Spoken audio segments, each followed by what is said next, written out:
Voici le camp de réfugiés de Jenin. Il y vit environ 13 000 réfugiés sur une superficie d'1 km² depuis qu'Israël les a fait fuir de leur territoire en 1948. Dans ce camp, les réfugiés vivent dans des conditions très difficiles où ils sont privés de services essentiels.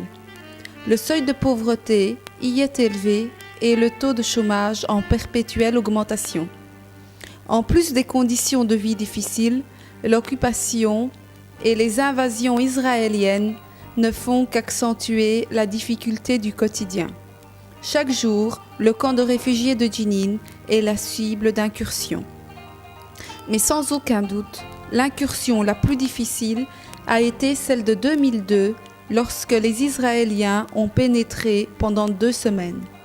Le camp a été alors complètement coupé du monde, les ambulances, la Croix-Rouge, les Nations Unies et même les journalistes ont été empêchés d'y entrer. Les bulldozers sont entrés et y ont détruit toutes les habitations et les structures.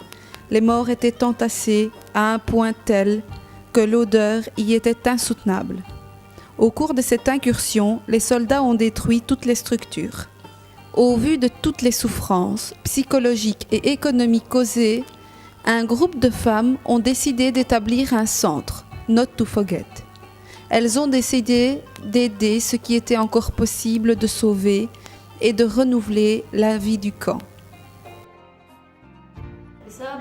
Nous avons décidé de monter un centre pour les femmes et les enfants. Ce centre permet aux femmes de suivre des formations qui leur permettent de devenir autonomes.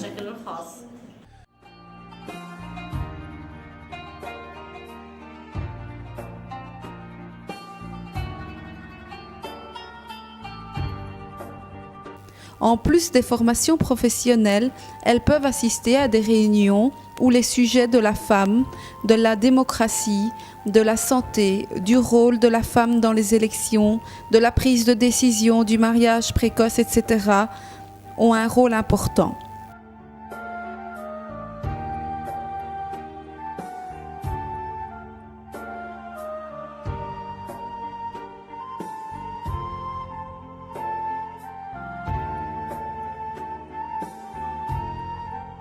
Après l'incursion de 2002, nous avons pris la décision de mettre en avant la femme pour qu'elle puisse avoir un rôle important dans l'établissement du camp. La femme est devenue la personne qui doit supporter beaucoup de responsabilités, car une grande partie d'entre elles sont seules à élever leurs enfants.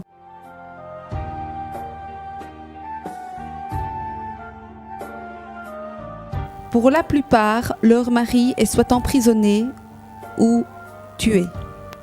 Au vu de cette situation, le centre offre des formations professionnelles pour qu'elles puissent devenir économiquement indépendantes. Les formations professionnelles sont complètement gratuites, même les matières premières sont offertes. Les femmes ont déjà suivi des formations d'informatique, du travail manuel, de formation scolaire pour qu'elles puissent aider leurs enfants à l'école.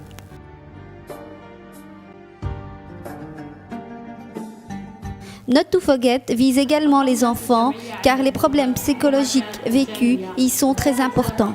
Les activités qui y sont données ont comme objectif de diminuer la pression psychologique et de rétablir la confiance en soi et en leur entourage. Voilà pourquoi Not to Forget offre des activités de soutien scolaire, des activités récréatives et éducatives. L'enfant et la femme sont la priorité de Not to Forget.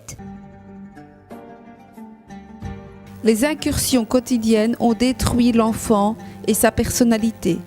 Not to Forget est là pour sauver les enfants des conditions quotidiennes vécues. En plus de tout ce travail, Not to Forget travaille sur des programmes de charité tels que la distribution de sacs pour la rentrée scolaire, distribution de sacs de nourriture pour les fêtes, etc. Not to Forget a également pu obtenir une aide pour la distribution du pain pour les familles en difficulté.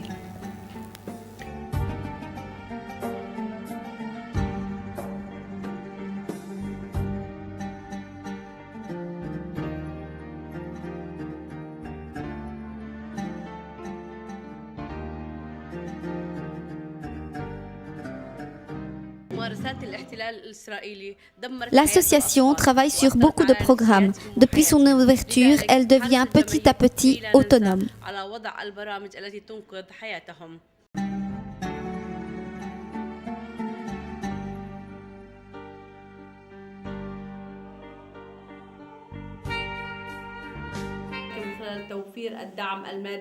L'association fait son possible pour obtenir des petits projets afin d'ouvrir ce dont elle a besoin pour atteindre son objectif.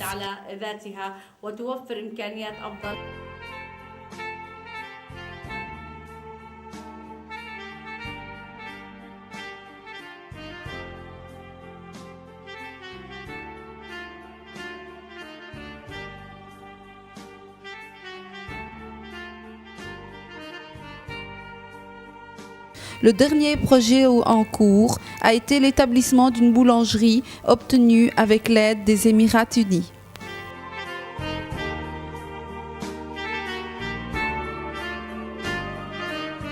Not to Forget est une organisation qui tiendra pour aider la population du camp à résister à l'occupation israélienne.